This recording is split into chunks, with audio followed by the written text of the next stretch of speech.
আগামীকাল শ্যামা পূজা। এই ভূত চতুর্দশী একটা ব্যাখ্যা আছে কেন ভূত চতুর্দশী যজ্ঞ আমরা মায়ের মন্দিরে করে থাকি।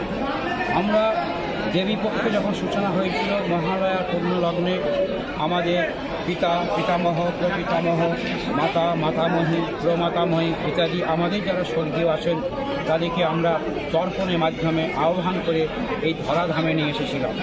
তারা এই ধরাধামে আমাদের আনন্দের সঙ্গে তারাও আসলে আত্মা, তারাও এখানে বিরাজ করেছেন।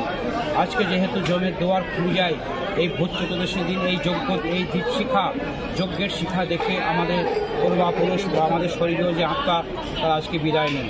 এই বিদায় নেওয়ার জন্য তারা যাতে ঠিকভাবে তারা তাদের জায়গায় চলে যেতে পারে এই উদ্দেশ্যে শ্রী শ্রী তারামায়ের মন্দিরে প্রত্যেকবারের নয় এবারও ভূত চতুর্দশী যজ্ঞ আয়োজন করা হয়েছিল।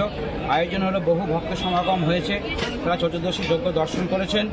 মায়ের সন্ধ্যা আরতি হয়ে গেছে, মায়ের এরপর আজকে চতুর্দশী একটা পূর্ণ আরতি হবে।